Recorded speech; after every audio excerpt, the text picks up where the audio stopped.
السلام علیکم. میں آج جو ٹاپک ڈسکس کروں گی وہ گائنی سے ریلیٹڈ ہے. Irregular periods and painful periods. Irregular periods کو ہم ریزنز بتائیں گے کہ کیوں ہوتے ہیں, اور اس کے بعد ہم پینفل پیریڈز کے ریزنز آپ کو بتائیں گے. ارریگولر پیریڈز اگر چھوٹی بچیوں میں ہو رہے ہیں جن میں اندر وہ ابھی پیریڈز ان کے شروع ہوئے ہیں, تو اس کا یہ مطلب ہوتا ہے کہ ابھی ہارمونز جو ہیں وہ انہوں نے آپس میں کوآرڈینیشن نہیں کی ہوئی, کیونکہ ہمارے جو ہارمونز پیریڈز کو ریگولیٹ کرتے ہیں وہ اس کو ہم کہتے ہیں ہائپوتھیلیمو pituitary Axis, pituitary ovarian Axis. ہوتا یہ ہے کہ اوپر ہائپوتھیلیمس ہوتا ہے, اس کے آگے ایک پیٹیوٹری گلینڈ ہوتی ہے, پھر وہ اووری کو اسٹیمولیٹ کرتے ہیں, اووری کے ہارمونز آپ کے یوٹرس پہ ایکٹ کرتے ہیں, اور پھر یہ ان کی آپس میں ایک ہمہ آہنگی ہوتی ہے, تو اس کے بعد پیریڈز ریگولیٹ ہوتے ہیں. تو انیشلی جب بچی کے مینارکی شروع ہوتی ہے تو اس میں پیریڈز ارریگولر ہوتے ہیں, اور اسی طرح ارریگولیرٹی نارمل ہے کہ جب پیریڈز ختم ہونے لگتے ہیں, مینوپاز ہونے لگتا ہے 50 سال کے بعد, تب بھی یہ سارا سسٹم ختم ہونے لگتا ہے, کیونکہ اووریز کے اندر کی جو ہماری تخم دانی یا انڈے دانی, اس کے اندر انڈے ختم ہو جاتے ہیں, تو پھر بھی ہارمونل ارریگولیرٹیز ہوتی ہیں, تب بھی ارریگولر پیریڈز ہوتے ہیں.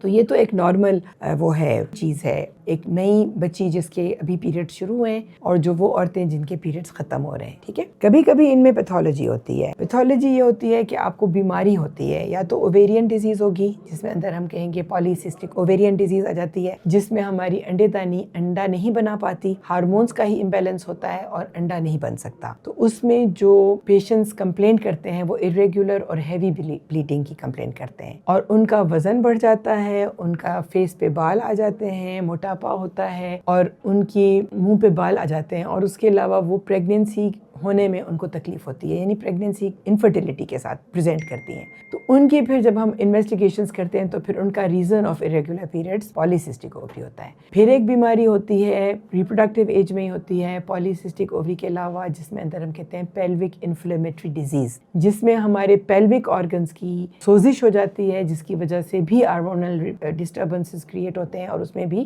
ارریگولر اور پینفل پیریڈز ہوتے ہیں. اس میں پھر ہمیں لانگ ٹرم اینٹی بائیوٹکس اور ان کی ورک اپ کرنا پڑتا ہے. پھر ہمارے ہیوی پیریڈز اور ارریگولر پیریڈز اس لیے ہوتے ہیں کیونکہ بچے دانی کے اندر رسولیاں ہوتی ہیں. اگر وہ رسولیاں بچے دانی کے پٹھے کے اندر ہوں تو ہیوی پیریڈز ہوں گے, اور پیریڈز کے دوران درد بھی بہت زیادہ ہوگی. ٹھیک ہے, تو یہ کچھ ریزنز ہوتے ہیں. اس کے علاوہ ایک اور بیماری ہوتی ہے جس کو ہم اینڈومیٹریوسس کہتے ہیں. یہ بیماری اس لیے ہوتی ہے کیونکہ اس میں اندر جو ہماری بچے دانی کے اندر کی جھلی ہوتی ہے وہ جینیٹیکل ریزنز کی وجہ سے وہ جھلی بچے دانی کے اندر بھی ہوتی ہے, لیکن وہ بچے دانی کے پٹھے کے اندر بھی جا سکتی ہے, اور وہ جو جھلی ہے وہ آپ کے پیٹ کے اعضاء کے اوپر, یعنی کہ اووریز کے اوپر, ریکٹم کے اوپر, پیشاب کے مثانے کے اوپر, پیلوک جو پیریٹونیم ہے اس کے اندر یہ جا کے اپنے ڈپازٹس بنا لیتی ہے. جب وہ وہاں بنا لیتی ہے تو پھر جب پیریڈز بچی کو آتے ہیں یا عورت کو آتے ہیں تو وہ جہاں سے وہ بچے دانی کی جو لائننگ ہے وہ بلیڈ کرتی ہے, تو کیونکہ وہ بچے دانی کے باہر بھی موجود ہوتی ہے تو وہاں پر بھی بلیڈنگ ہوتی ہے, تو اس سے پیشنٹ کو بہت سیویئر پین ہوتا ہے جو کہ وہ برداشت نہیں کر سکتی. اس کے علاوہ وہ اس بیماری میں پریگنینسی کا ہونا بھی بہت مشکل ہو جاتا ہے. اس کے گریڈز ہوتے ہیں, گریڈ 1, گریڈ 2, گریڈ 3, وہ ہمارے اپنے طریقے ہوتے ہیں جن سے ہم ڈائگنوز کرتے ہیں گریڈز کو. لیکن جو گریڈ 1 ہوتا ہے وہ میڈیکل ٹریٹمنٹ سے ٹھیک ہو جاتا ہے, گریڈ 2 بھی کبھی ٹریٹمنٹ اور سرجری سے ٹھیک ہوتا ہے, گریڈ 3 سرجری سے ہوتا ہے, گریڈ 4 میں ہمیں پریگنینسی نہیں ہو سکتی. اس میں ہمیں کوشش کرنی پڑتی ہے کہ ہم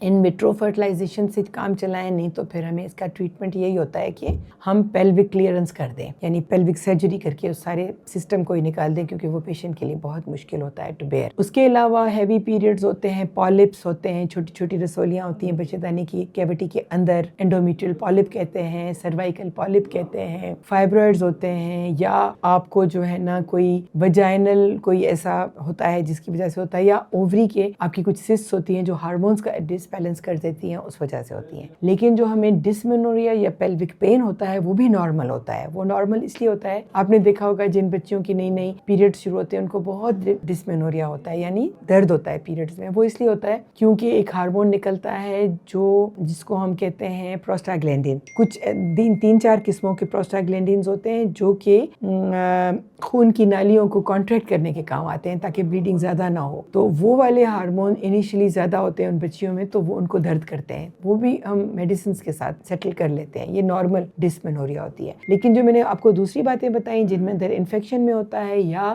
اینڈومیٹریوسس یا ایڈینومائوسس. ایڈینومائوسس اس کو کہتے ہیں کہ جو کہ بچے دانی کے اندر اس کی جو والز ہے نا, مسکولر والز, ان کے اندر اینڈومیٹریل ٹیشو پڑا ہوتا ہے, تو وہ